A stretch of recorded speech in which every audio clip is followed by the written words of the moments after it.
하나님은 새로운 날을 주시고 그 앞에 우리를 세우셨습니다. 오늘도 하나님을 신뢰하며 주어진 시간 속에서 최선을 다해 살아가길 원합니다.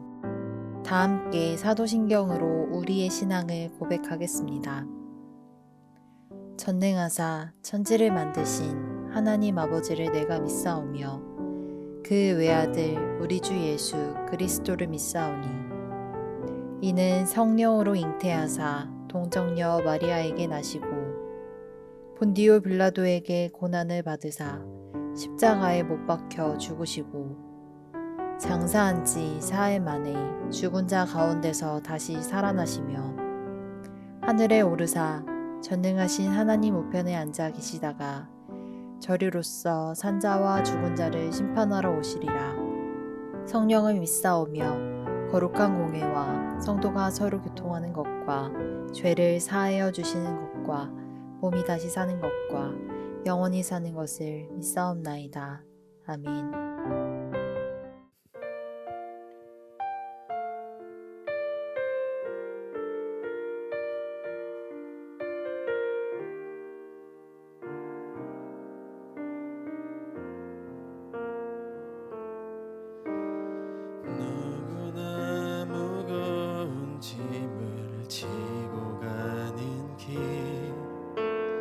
아무도 끝을 알 수 없네. 사랑의 노래는 점점 희미해지고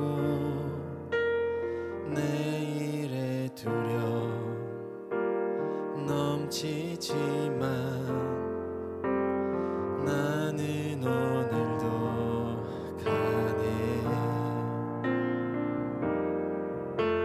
사랑의 주님이 나를 부르신 그 길 나의 힘으로 할 수 없네. 믿음의 길 위에 주가 예비하시니 십자가 사랑 의지하여 나는 오늘도 가네. 주의 영광 노래하리. 더 이상 나 버틸 힘이 없어도 모든 상황 끝에서 다시 설 때 알게 되리라. 크고 넓은 여호와 하나님 주의 영광 바라보리. 만군의 주 크신 나의 하나님 전능하신 주님과 동행할 때 알게 되리라. 날 만드신 사랑 주의 영광 노래하리. 더 이상 나 버틸 힘이 없어도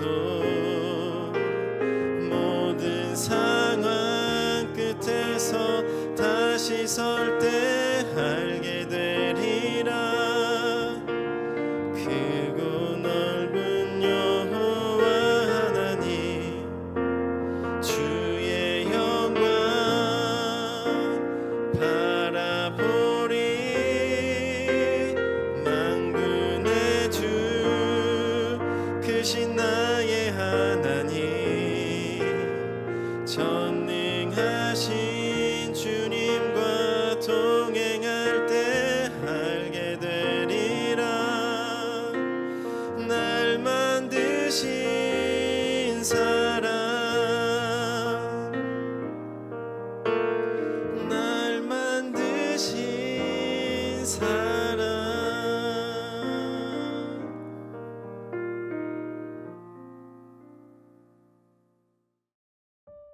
오늘 우리가 함께 나눌 말씀은 예레미야 37장 11절에서 15절 말씀입니다. 갈대아인의 군대가 바로의 군대를 두려워하여 예루살렘에서 떠나매 예레미야가 베냐민 땅에서 백성 가운데 분깃을 받으려고 예루살렘을 떠나 그리로 가려 하여 베냐민 문에 이른즉 하나냐의 손자요 셀레마의 아들인 이리야라 이름하는 문지기의 우두머리가 선지자 예레미야를 붙잡아 이르되 내가 갈대아인에게 항복하려 하는도다. 예레미야가 이르되 거짓이다. 나는 갈대아인에게 항복하려 하지 아니하노라. 이리야가 듣지 아니하고 예레미야를 잡아 고관들에게로 끌어가매 고관들이 노여워하여 예레미야를 때려서 서기관 요나단의 집에 가두었으니 이는 그들이 이 집을 옥으로 삼았음이더라. 아멘. 반갑습니다. 오늘 예레미야 37장 11절부터 15절을 중심으로 기대라는 주제의 말씀을 함께 나누겠습니다. 시드기야가 원했던 것, 하나님께 간구했던 내용은 애굽을 보내달라는 것이었죠. 오직 애굽만이 자기들의 유일한 돌파구라고 믿었기 때문이죠. 그래서 그 애굽의 도움을 얻기 위해서 하나님께 간구했던 겁니다. 사실 앞뒤가 바뀐 겁니다. 만일에 애굽이 자기들을 돕는다면 그것은 하나님이 어떤 도구로서 애굽을 쓰시는 것일 수는 있지만 하나님이 유일한 도움이시라는 말은 아주 중요한 명제가 되어야 합니다. 그럼에도 시드기야는 애굽이 유일한 도움이 될 거라고 믿었고 그것을 위해서 하나님께 중간자적 역할, 그 정도의 도움을 요청하고 있었던 것입니다. 그래서 시드기야 입장에서는 하나님이 돕냐 안 돕냐는 그렇게 중요하지 않았습니다. 그래서 애굽이 왔냐 안 왔냐가 중요했던 거죠. 근데 그때 재미있는 일이 일어납니다. 시드기야가 기도했을 때 정말 애굽의 군대가 예루살렘 쪽으로 오고 있다는 소문이 돌았고 그 소문을 듣고 바벨론이 철수한 겁니다. 시드기야는 자기의 기도의 응답이라거나 또는 역시 믿을 사람은 애굽밖에 없다라고 생각했을 겁니다. 그러나 그때 하나님께서는 또다시 정확하게 말씀을 주시죠. 애굽은 너희를 도울 수 없고 너희는 결국 바벨론으로 끌려가게 될 것이다. 하나님께서 다시 한번 주신 말씀이었습니다. 그리고 나서 오늘 본문으로 이어지는 겁니다. 오늘 본문을 보면 그 일에 대한 설명이 이렇게 나옵니다. 바벨론의 군대는 애굽이 워낙 강대국이었기 때문에 애굽과 전쟁을 해서 도움될 게 전혀 없다고 생각했습니다. 여러 가지로 자기들에게 유익할 게 없다고 판단한 겁니다. 물론 애굽이 끝까지 유대를 지켜주는 건 아닙니다. 자기들의 이익을 따라서 움직일 뿐이죠. 그러나 어쨌든 그 결과가 바벨론으로 하여금 철수하게 만든 것은 맞습니다.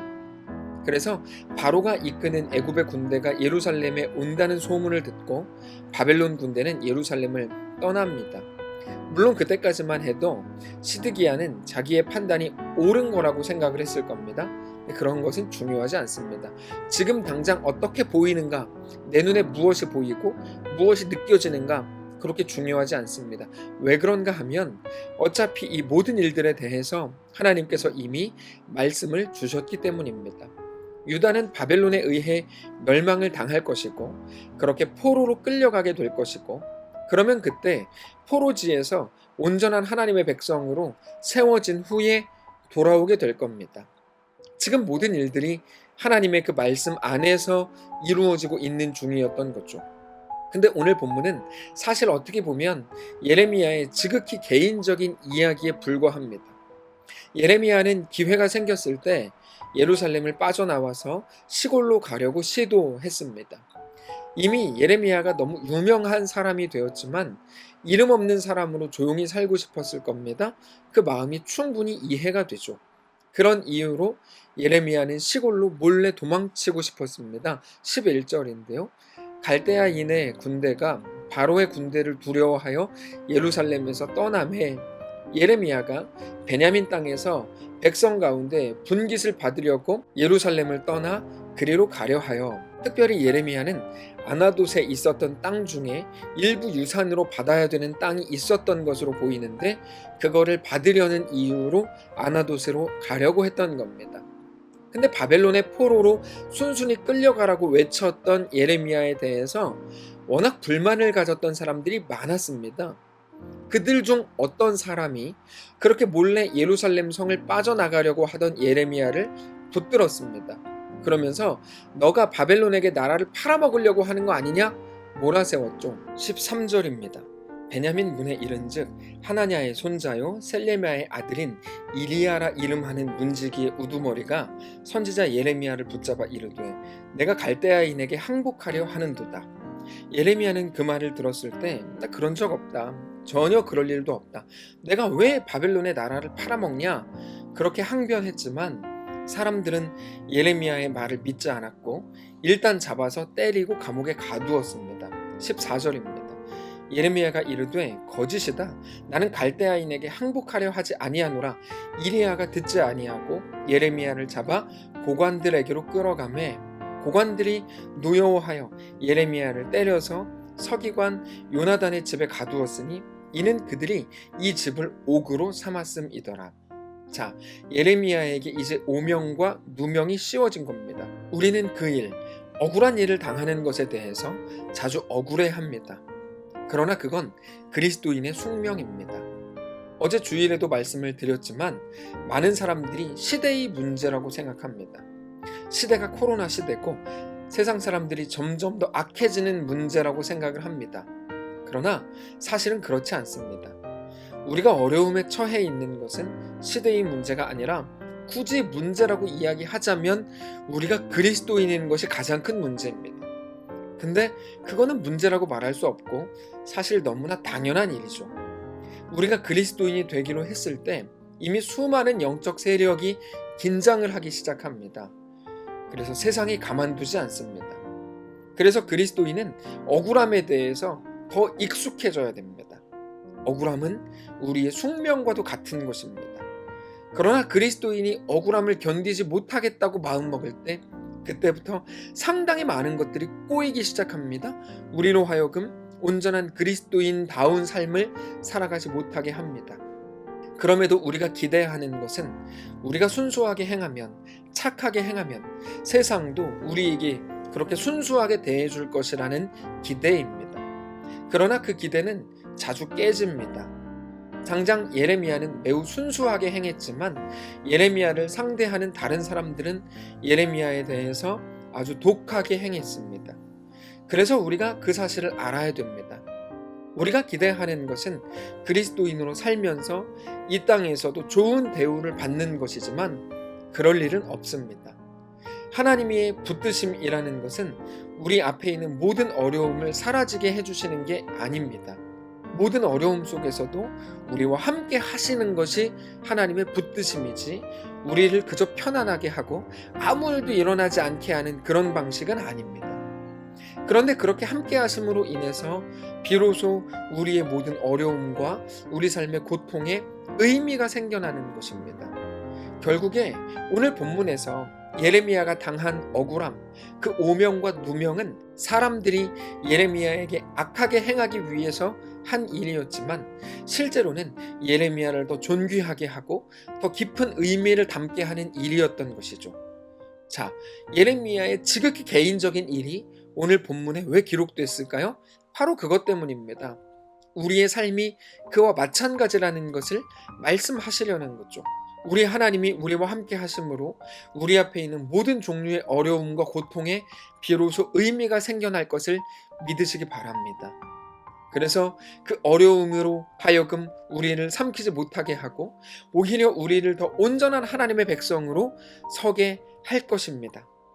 그러므로 사랑하는 성도 여러분, 오늘 어떤 길 위에 계시든지 그 속에서 우리 하나님을 더 많이 바라보실 수 있기를 바랍니다.